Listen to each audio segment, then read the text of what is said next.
Hello, everyone. I'm Dalton Burdett. I'm Nick Iricchio. And we are the Movie Nights. Well, some of them. If you're watching this because you want to hear our uncensored, unfiltered thoughts and opinions on the world of movies and entertainment, so kick back, relax, and thank you for being part of the conversation. What's up, dude?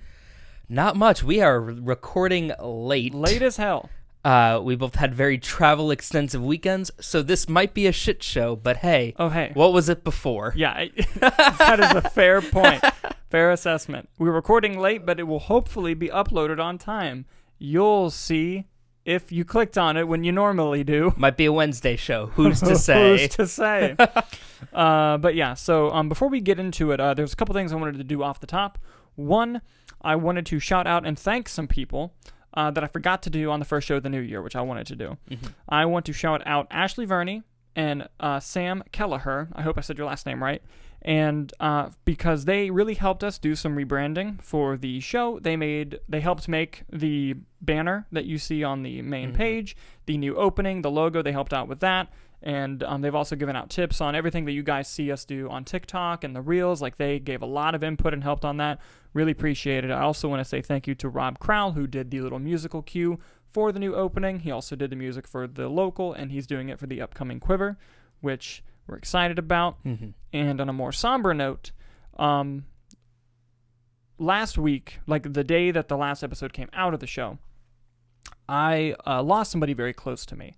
And I know that some of you are thinking, that's really sad. What does it have to do with the show? Well, the person I lost was my grandmother, my Mamaw, and she is the whole reason why I watch and do movie things at all. Like, I fell in love with movies from watching them with her when I was really, really young. And so without her, there would be no show, there would be no channel, there would be no short films, there would be no nothing if it wasn't for her. So I wanted to just take a moment and say thank you to her. I miss you, and I just wanted to give her a little bit moment of spotlight because she's not talked about enough for how influential she was on me. So, miss you, Mamaw. But with that out of the way, we're now going to move into our movie news section of the show, where Nick and I will discuss topics going on in the trades and give our thoughts and opinions on them. Nicolas, what do you got for us first? Yes, well, mind my phone here because, as I said, travel-heavy weekend, so I don't have my laptop. So our first story comes to us from Deadline. Ooh. Oscar-winning Up composer, who also composed many a Marvel project, as well as Matt Reeves' The Batman, Michael Giacchino, who also directed Werewolf by Night this year, will make his actual big-screen directing debut with a reboot of the 1954 sci-fi man-eating monster movie, Them! At Warner Brothers. Yes, so this is exciting for many reasons. One, another Them movie, which you didn't know you needed. Did you ever see the original? I did. I have not. Now, granted, I saw it once when I was a kid, a long time ago. Are they ants? That's what they looked like from the image. Yes. Monsters? Also, yes. Mm-hmm. It's kind of up in the air as to what they are. But regardless, the movie's a lot of fun. And like I said, I saw it once years ago, so it is tough to remember it. But the reason why this is so exciting for Michael Giacchino is because he recently just directed the Werewolf by Night Marvel special presentation, which was awesome. I think it was in my top 3. Yes. Or 4, top 5 for Phase 4. Yes, and not only that, he did it in the style of the old classic Universal horror monster film. So to hear that he is, helming the new Them movie, it gets me thinking, is this going to be in a similar style? Is this going to be something that's completely unique and rebooted? We don't know these details. But I saw the connecting of the dots between him doing Werewolf by Night and doing this film, and I gotta say, I'm thrilled. I think it's a great choice, and I think he made a stamp with Werewolf by Night, and he's going to continue directing projects that I can't wait to see, including this one. What are your thoughts on this? I guess my big thing would be, like you, I see the connection of the dots there, but is there going to be breathing any fresh life into it? Because what he did was he took something that hasn't been adapted to screen and made it in the style of something. But now he's rebooting something that was in the style of the thing that got him big. Mm-hmm. So are we just going to end up with like a shot for shot? Like, okay, yeah, it's the same exact movie, but with new actors and filmed on a better camera, but the same 1954 that's kind of where my hesitation. Yeah, I hope not, because shot for remakes never work. See Psycho 2002. But I think he can probably still make something in the same vein. And, okay, it just came to me. You asked if they were ants. I had to dig deep mentally for this. They are, because it was like atomic testing. It was like in the 50s, and they were doing like anti-atom bomb stuff. And they made the ants big. Here's where I stand on it then. I think for being a composer who's composed many a memorable score, and for being a first-time director to do something with Werewolf by Night, which had a very distinct directorial style. Yes. And very competently helmed. Yes. I think that's a great thing. I think so too. If that's the way we get to greater features, because I don't think he'll end up being kind of shoeboxed into this style, but to go, okay, here was your short film in the Marvel Universe. Here's your feature length that is in that similar style. Clearly you know your shit. You can handle yourself. And then to see what he comes with, I think I'm more actively excited for what comes after them as opposed to them. I see. Okay. No, that's a fair point. And I think there's a lot of truth in that. And I hope he composes everything. I hope so too. However, if he didn't, I wouldn't blame him. If he didn't, I would love to see just another major proposal come in, because like I'm not a composer. Movie scores, like I don't connect to them as much as you do. I know all of his. I know like Hans Zimmer, right? Yeah. I know John Williams. I know the big ones. I would love for him to direct something and like Hans Zimmer score it. Like have just like all the names. Yeah. It's like I can't. It's like I can't. It's like if if Roger Deakins directed something and for some reason Christopher Nolan was the director of photography. That'd be so. And you're like, what's happening? Yeah. I don't like this, but I'm all on board. Better yet, a big-time director who's never composed does the composing. We get Michael Giacchino directing them, and it's composed by Quentin Tarantino. That would be fun. Anyway, what do you guys think of Michael Giacchino directing the upcoming Them remake reboot? Let us know in the comments as we move on to our next story. Nicolas, what do you got for us next? Our next story also comes to us from Deadline. Ridley Scott always said he would return to the Coliseum to continue the story of his blockbuster epic Gladiator. And, well, looks like we're close to having that wish granted, Dalton. Sources tell Deadline that Normal People star Paul Mescal is in negotiations to lead the Paramount sequel to the Oscar-winning pick, with Ridley Scott returning to the director chair. Thank you for bringing that into us. Yes. So, Gladiator 2 is happening. Very cool to know. And the article did mention it. Ridley Scott has always said in interviews, like, yeah, I'd like to do another one. But you kind of just thought he was fucking with us the whole time. But hey, it's happening, and they have their lead star. They have cast Paul Mescal, who was last seen in things After Sun, which is a movie this year, The Lost Daughter, which came out last year. Both things I have not seen yet. After Sun's getting some wide acclaim. It is. Yeah. And by the way, pretty soon when we do our Oscar predictions, there's some movies that are getting some last-minute bumps, and it's going to be a fucking battle, dude. I'm intrigued. My favorite time of the year is here. Yeah. But anyway, very exciting news. The article also goes on to mention that a lot of the people behind the scenes are returning too, like I believe a production designer, a costume designer. Look at the article to make sure, but I'm pretty sure it's like more people like that. And so I'm curious what the story is going to be. I wonder if it's going to be about the same Gladiator, if it's going to be about Maximus, but younger. I don't know. I think they mentioned that it would be focusing on his son grown up. That would be interesting. Absolutely full disclosure right here. Yeah. Much like Twister and many a movie that have angered our fans, I have not seen Gladiator. Okay, because I'm going to say this, and it's not a spoiler because it's part of the inciting incident. His family dead. His son is dead. Then it is definitely Big not time. him. Well, never mind that. I thought that's what I read. I was trying not to, like when you said that, I was like, like I was trying to think of like a way to not. I did not read thoroughly into the article because I was like, I really haven't seen anything with this actor. Again, travel weeks. Yeah, travel weeks, and I am not familiar with the actor very much, and I have not seen Gladiator. So I just was looking on like what the headlines were showing, and that's something I saw people running with. But that would make sense. Yes, it would. Then if it would not be that. Yes, but regardless, I'm excited, especially if Ridley Scott does indeed direct. He's been producing a lot and handing off the reins lately, but we shall see. Well, I don't know. He did Last Duel and House of Gucci. Yes. Which means, all this means is we get more Ridley Scott on press tours, which is all that matters. Yes, you're absolutely fucking correct. Oh my God. But overall, like I said, I've not seen Gladiator. I will obviously be watching it very soon given this news story. Mm-hmm. And Paul Mescal, well, I've only seen him in The Lost Daughter, which personally I wasn't a big fan of the movie. Nothing against him. Mm-hmm. And I know several people who have watched that Hulu show that got him famous, Normal People. Mm-hmm. You got talent. Yeah. And you got a world-renowned director from a movie that I believe was a Best Picture winner with 15 Oscar nominations, winning 5 of them. Yes. So Fuck you for having that. It may have been Ready to 12 to 15 nominations. It definitely won 5 and won Best Picture.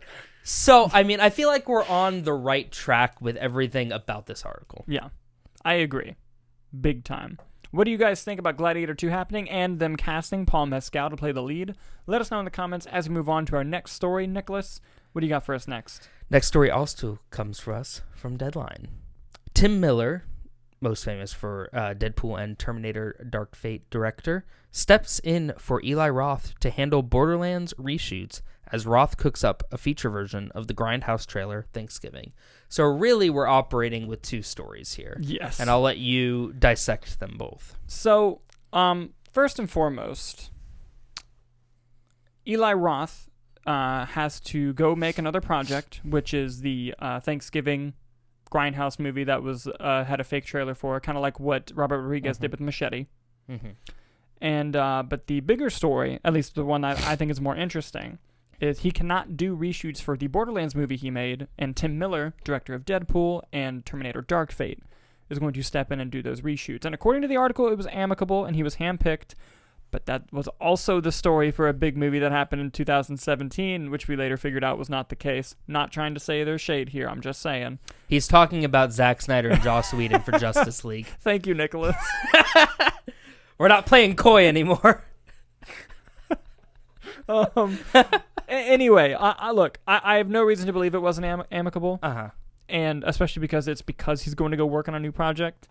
I'm just curious as to him just being like, ugh, Tim, you want to do it? Like, I'm curious about that, but I'm also happy because a lot of Tim Miller's directorial stuff hadn't really been taking off after Terminator Dark Fate, which is a movie I don't hate. I like that movie.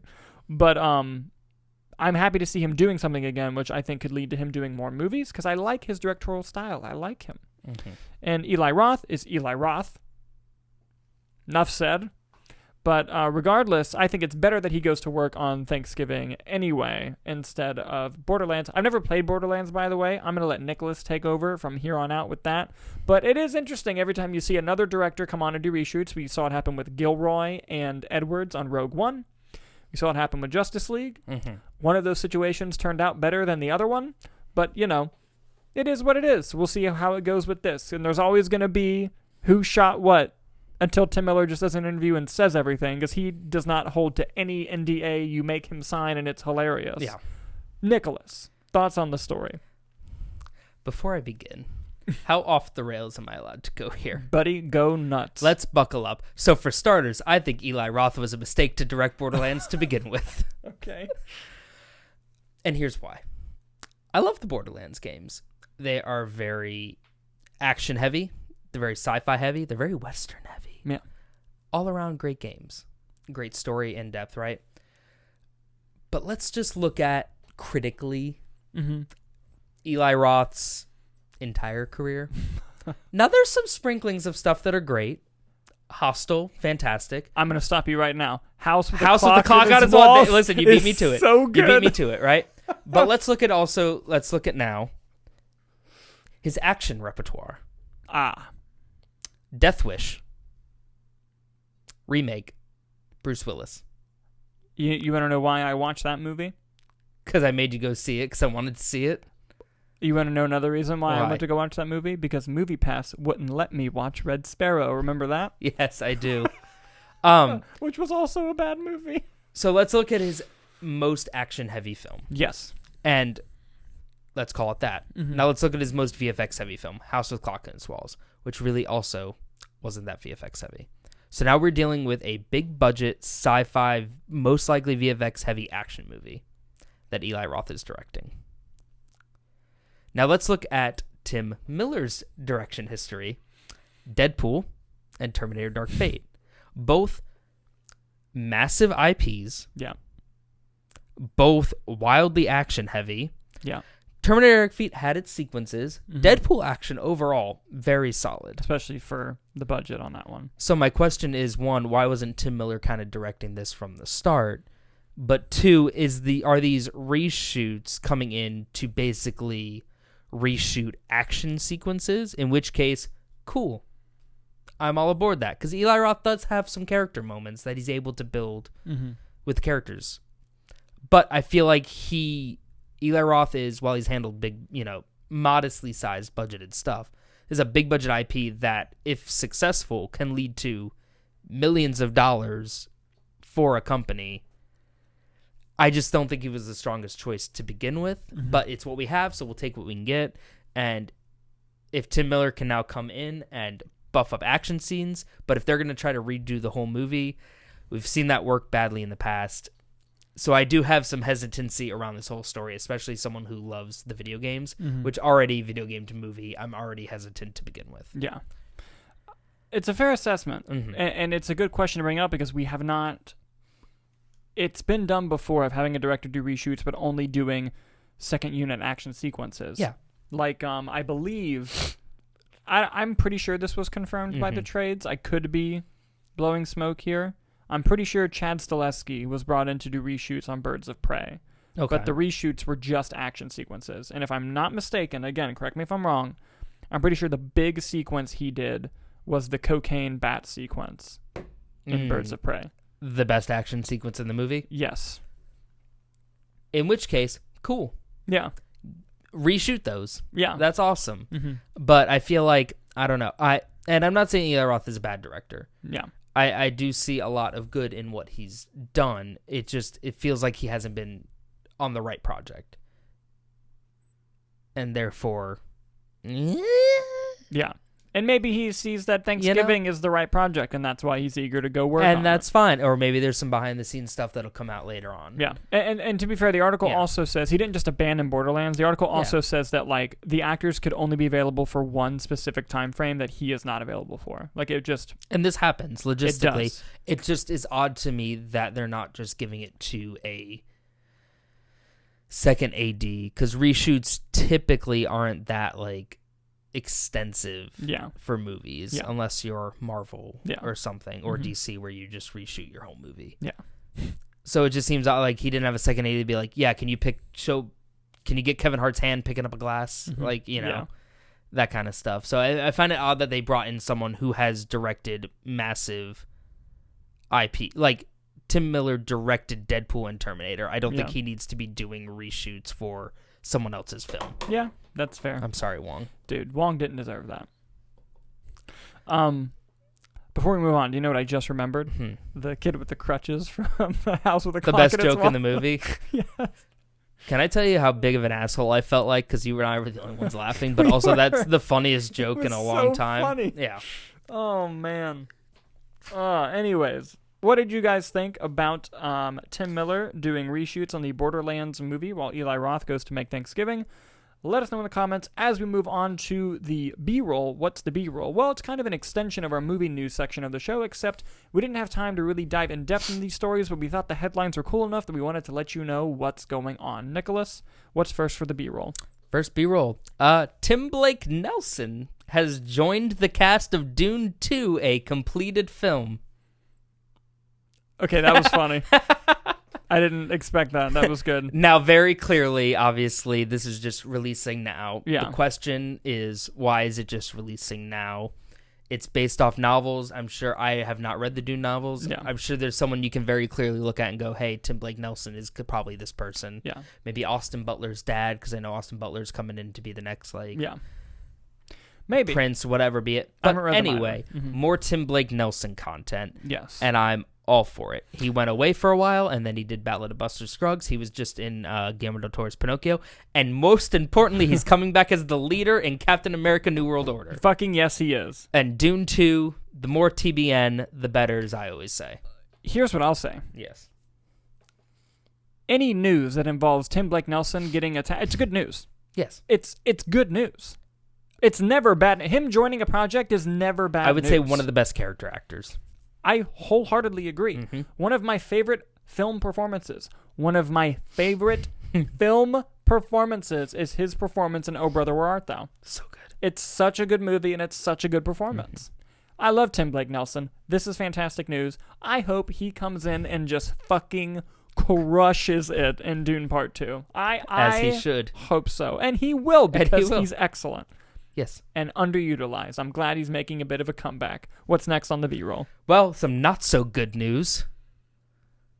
Nick Cage has been doing some promo work for his new movie, The Old Way, a Western coming out, I believe, this week, next week, limited release sometime in January. Mm-hmm. And someone rightfully asked him, hey, there's a new Spider-Verse movie coming out with a bunch of Spider-Man. Should we expect Spider-Man Noir to show up? And he said no, that no one at Sony has contacted him, and he has nothing to know about that. So my question is, and not really a question, Sony, what the fuck? I have nothing to add on that. I feel the same exact way. This made me very angry. Yeah. It's just, I needed to know if he solved the Rubik's Cube. I need to know. It was all purple. You know what's going to upset me is if everyone from Spider-Verse, the other variants, show up. Mm-hmm. Spider-Ham, John Mulaney. That'd be so upsetting. The female Peter Parker with the spider robot suit. I can't remember. Leaving me as well. But, you know, if we get all those, but not Spider-Man Noir, in a giant, like, from the trailer, you can already see many a Spider-Man. You can't get Nick Cage to record one line of dialogue in his closet. Like, yeah. Now, granted, his bill probably went up because Unbearable Weight of Massive Talent and Pig kind of put him back out there. But still, like, he said he loves the character. And now he could just be blowing smoke up all our asses. Yeah. He's like, I just don't want to talk about it. I don't give a shit. Maybe he's Andrew Garfielding us. But why would you do that for Spider-Man Noir? No, you wouldn't. That did kind of put a damper on my day, let's say. Yes. But yes, I still think the movie's going to be great. And I think Renfield looks fucking rad. Yes. And speaking of Renfield, this will conclude the movie news section of our show. But there's a couple things I want to point out. We're going to talk about 2 trailers that we saw this past week. Yes, we are. And the first one being Renfield. Nicolas, I'm going to let you take the charge on this one, buddy. Nick Cage's Dracula. Why did they release a trailer? They could have showed me a screen with black text, or a black screen with white text that said, Nick Cage is playing Dracula, and the release date. And guess what? My ass was there opening day. Baby. Dude, I was blown away. It looks so fun. It looks so fun, and I hope that they try to go fun with it and not like Morbius it. It looks like it is. And listen, more Nicholas Hoult is never a bad thing. I love Nick Hoult. And you know Nick Cage watched every Dracula movie ever made to find like the specific quirks about each Dracula and is going to do just some and he's going to ham it up. Yeah. Because he loves to ham it up. Why wouldn't he? He's playing Dracula. Yes. But I mean, Nicholas Hoult, Awkwafina, from the writers of, Robert Kirkman, who created The Walking Dead, and a Rick and Morty writer. And the director is Chris McKay? I think so. Yeah, he did the Lego Batman movie, right? Yeah. This is all pointing in positive directions. I agree. I 1,000% agree. Now, go ahead. Oh, and it comes out a week either before or after the next trailer we're watching. I'm going to take the lead on this one, Chief. They finally released a trailer for Evil Dead Rise, a movie that we were scared was going to be shelved because of Zaslav and his axe, but oh no, they moved it from HBO Max to theaters because they did test screenings off the fucking charts with the ratings, and this trailer is one of the best fucking horror movie trailers I've ever fucking seen, only maybe in contention with the trailer for the 2013 Evil Dead movie, because that trailer ruled also. Also a great movie that no one saw. Also great movie. Yes, excellent movie. Nicholas, I was already excited for the movie. Like you, no trailer necessary. Just Evil Dead, new one, release date, I'm there. Dude. This trailer fucking rules. It's insane. And it looks terrifying. It looks gory. Yes. They went R rating and they're like, and we're Yes. using it. The cheese grater scene? Oh. Like, I'm already terrified of that moment. Yes. Oh my God. Because you know what's great about it? All of the things like that they set up, you can visualize what happens next. Yes. And it's not going to matter when you see the movie. And I love that this Necronomicon had teeth that shut it. Yeah. I loved that. And then it was on the record. Yes. And I love the line when she's like, "Mommy, you don't look so good." And she says, "Nothing that a kiss from you can't fix." Mommy's with the maggots now. I was like, oh my God, the fucking Deadites are being assholes again, and that's what I need in my Not only life. are they being assholes, they're being assholes to like a 10-year-old girl. Yes. And it takes place in like an apartment complex. Dope as hell. Yeah. I'm all about it. I'm so excited. That quickly became my most anticipated movie of 2023, above Renfield. Wow. That's pretty fascinating. No, that was a good trailer. Dude, amazing. Now that we've talked about the trailers, we're going to move into the next section of our show, which, of course, is the box office. The box office. And boy, what a doozy. So, coming in number 1 this week, dropping only 33% from week 3 to week 4, Avatar: The Way of Water, making $45 million. Coming in second was Megan, making $30 million in its opening weekend, $30.2 million. Number 3, Puss in Boots: The Last Wish, making $13.1 million, dropping only 22% from week 2 to week 3. Coming in fourth, A Man Called Otto, making $4.2 million in its second weekend. It's a little bit more limited. It went into a lot more theaters, 600 more theaters. And then coming in fifth, Black Panther: Wakanda Forever, making another $3.3 million. That is your top 5. I believe none of us put A Man Called Otto on our list. No, we got 1 through 3 down pat, and then you and I both put Black Panther for number 4, which became 5th. And then our 5th slot, I put Babylon, and you put Whitney Houston. Gotcha. Yeah, unfortunately, no. Diving in a little bit specifically here. Yeah. Avatar: The Way of Water has now crossed 1.7 billion. Shmoney. It might get to 2. It's not slowing down. It's projected to stop at 1.85. I don't think so. And this is with overseas too. Yes. Domestically, it's made 516 million. Yeah. Shit. Yeah, it's doing very well. I think it's broken even. I think it's fair to say that. It is, and by the way, this did solidify it as the number 1 movie of 2022, surpassing Top Gun: Maverick. Mm-hmm. Megan, fucking Blumhouse, baby. Megan, with its international box office, its worldwide total, $45 million on a budget of 12. It's already profitable. Oh yeah, more already. or less. Oh yeah, this thing might make $100 million worldwide if it keeps going like this. I have a lot of thoughts about this that I will save for the movie review. Yes. Puss in Boots: The Last Wish has made $197 million worldwide. Very good for that movie. Man Called Otto has made $12 million worldwide, although that didn't seem too crazy budgeted. I'd have to do some more research on that. I mean, 10 is for Tom Hanks. Yeah, right. Hanks, sorry. And Black Panther has crossed $825 million worldwide.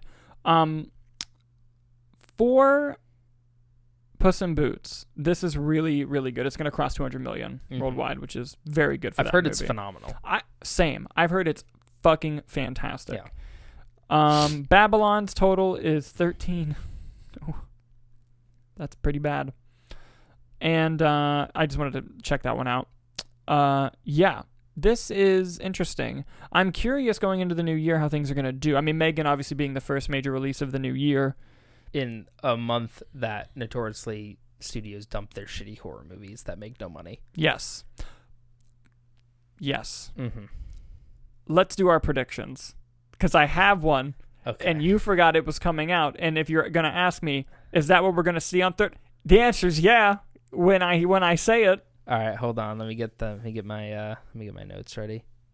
All right. Go ahead, my friend. What's your number 1? Number 1 is Avatar. Wow. I mean, Way of Water. Yeah, that was funny. Number 2, Megan. God, the fucking 3 makes it. All right. Number 3, Plane with Gerard Butler. Plane comes out. Yes. And here's the thing. People like his fucking movies, man. I know they do decent. I know they do. And we're going. 4, Puss in Boots: The Last Wish. 5, A Man Called Otto. You know what's going to actually anger me, though? So tomorrow, I'm doing the Regal Monday movie mystery that they've been doing. Yeah. And so I started doing a little, like, investigation, right? Seeing what I could find. And I found out a few criteria. So basically, what I thought it was going to be was one of 5 movies. I was thinking Man Called Otto, Ant-Man and the Wasp: Quantumania. No. Just hear me. Just let me go, right? Knock at the Cabin, new M. Night Shyamalan. Fair. Okay. Shotgun Wedding, the Amazon Jennifer Lopez, because the last 3 have all been streaming movies. Mm-hmm. Or Plane. So here's what happens. And here's what's going to upset me tomorrow, because I already know what's going to happen. Okay. It's not, they don't do them R-rated. So immediately it's not Plane, Knock at the Cabin, or Shotgun Wedding. And it's over 2 hours. Man Called Otto and Ant-Man and the Wasp: Quantumania are both over 2 hours. Interesting. But here's what's going to upset me. The whole point is it's an upcoming release. And it's coming out the Monday between Man Called Otto's limited release and Man Called Otto's wide release, which is going to piss me off. Yeah. That being said... It'd be kind of funny. That being said, I mean, I wanted to watch it anyway because Tam honks. But also part of me, like, I need... Now there's a 50-50 shot of it being Ant-Man and Quantumania, and I know it's not. Yeah. Because there's no way in hell. Yeah. But I need to know. I hope you go, and because also starts, I want to see Plane. As soon as it starts and it's not Ant-Man, just go, hey, let's go. We can leave. We can just leave. Oh my god, that'd be so funny. Looking at your predictions, yeah, I'm going to make this very boring and have mine exactly the same. No, that's perfectly fine. Because listen, I can't argue with Plane. Can I tell you something? I hope Plane is number fucking 1. It won't be, right? It won't be. Well, here's the thing about Megan. It's been getting word of mouth, which means it's going to jump. It has a very high Rotten Tomato score. Here's the thing, though. Mm-hmm. Horror movies specifically open very high. And then drop. Their drops are normally pretty big. Mm-hmm. But it does have very positive word of mouth, which could change things. But at the rate that Avatar's been dropping, if it does another 33 drop, it's 1 again. Like, it's not happening. It all depends on that, really. So, yeah. Watching the trailer for Plane and then the title reveal cracks me up every time. And Luke Cage is in it. Listen, Mike Coulter, we're there to represent, okay? Yes. I'm there for him. Yes, absolutely. Absolutely. But it'll be interesting. Yes. I'm curious, and I'm curious what tomorrow's movie will be for the Monday. I want you to text me as soon as you We're recording watch on it. Sunday, so Monday, Regal movie. Yeah. XYZ. Yes. I want you to tell me as soon as you find out. I'll put it in the bottom of the description retroactively on when it reveals on Tuesday, just at the very bottom be like, by the way, guys, the Monday movie was this. That's funny. What are your guys' predictions for the box office next week? Let us know in the comments as we move on to the next section of our show. Before we move on to our movie review, I just wanted to take care of some quick housekeeping. While we love to have you join and watch us on YouTube, we get that life gets busy. You're constantly running around, or maybe you just don't want to see our faces, especially Dalton's. So for your listening pleasure, the Movie Nights Roundtable is available in audio-only form on Spotify, Google, Apple, and all other major podcasting platforms. Simply open up your podcasting app of choice, type in the Movie Nights Roundtable into the search, and look for that big yellow logo. And the next section of our show is the movie review section. Yes. Now, it's going to be a bit of a one-sided review, and by a bit, I mean completely, because I was out of town on a family death, and I did not get a chance to see Megan. Mm-hmm. I'm going to try to go tomorrow. Okay. We'll see. That'd be funny if you just do that and then stitch in, like, your own review. That would be funny. But I'm going to try to go tomorrow. Yeah. I will see it before we see Plane. I'm fucking getting tickets to Plane. I don't care what anyone else in the group thinks. I'm getting tickets to that. It's going to just be me and you. You know, As soon as everyone looks at their phone and sees what it is, they're just gonna go, "Fuck no!" Like we're going to the Tam Honks movie. Yeah, and just to make it that much more inconvenient, I'll do it at Altamont. Like just just to make it wild. Yes, but anyway, Megan movie review. Nick saw it. I haven't seen it yet. Nicolas, without spoiling it for me, give us your thoughts on Megan. I will keep it vague by appealing to the masses, but also talking generally to you. So what I will actually do, which I think might be a nice start to it, is I will read this Letterboxd review that I saw that I thought was really good at encompassing my thoughts on the film. If you read your Letterboxd mostly because it was my Letterboxd review of it. Guys, I'm writing Letterboxd reviews for every 2023 movie I see, so follow my Letterboxd if you're interested. It's in the description below. He did not approve that plug ahead of time. I just want you guys to know. And I don't need to. Doesn't. Well, they've also been in the description for the last 8 videos. I know. All right. While never quite fully reaching the horror campiness it sets out to achieve, Megan does offer a few, albeit basic, thrills, a number of entertaining kills, absolutely wild needle drops, and a solid new addition to the horror character pantheon.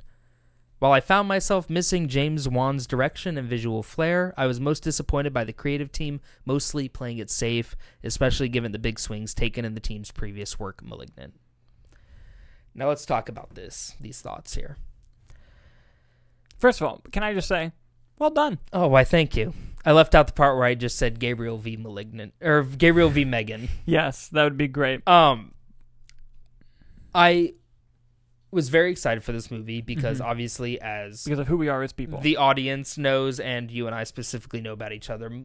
Malignant is a movie that you and I both agree fucking rules. Yes. Whether we're in the minority or not is neither here nor there. Yeah. So when I hear that the creative team is coming to make a new movie, Megan, about a killer doll, naturally I get excited.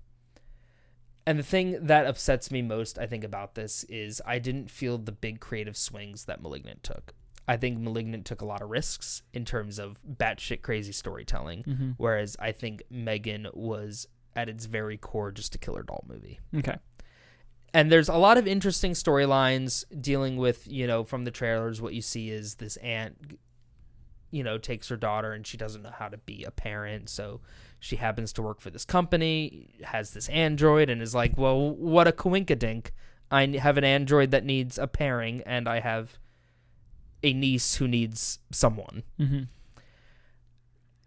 The thing I think that upset me the most is all of the stuff that was in the trailer is in the movie, and those are the highlights of it. Okay. And not a frame is cut. Gotcha. If that makes, what you see in the trailer is what's in the movie, and it's like, okay, was this just kind of baiting me into that?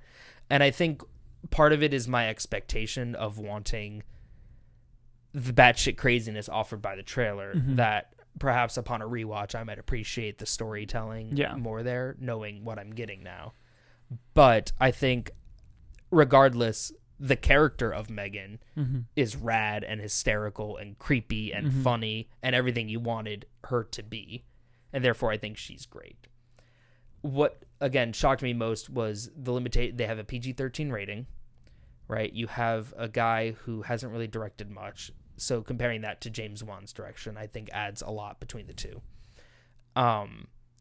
But I think the screenplay is solid from the same screenplay. Akilah Cooper, I believe her name is. From Malignant, yeah. From Malignant and I can't remember another. Fear House? Something like that. Kill House? Another horror movie that was very good that I want to see based off her writing. Yeah. But ultimately, it just kind of fell flat to me. And it's kind of sad to see because it seemed odd that they put this batshit crazy R-rated movie on HBO Max. And then we get the PG, it almost seems like it should have been flipped where Megan came out first and you're like, okay, I see how we got to Malignant's crazy, weirdness, that seems like a logical step. This felt like a downgrade. Okay. Question for you. Yes. Because I saw an interview with the director where they say it was shot for an R rating and they made it PG-13. Would an R rating on this movie improve its craziness? And improve what it was kind of going for? I don't think so. Okay. But I think that I don't think it would have added anything to the story and the craziness, I think it would have enhanced my entertainment value of it. Okay. Because it was already kind of for me. But then you see a cool kill and you're like, cool, but you cut away. Whereas if I see like the full kill, maybe I would have been like, ooh, all right, that's neat, you know? And I think that was kind of the balance of it. Did you happen to count how many chairs get thrown? 0. 1, I have a hard time believing it, I gotta say. 2, how disappointing. Very, very sad indeed. But you know, it's fine. I think I'm most sad about.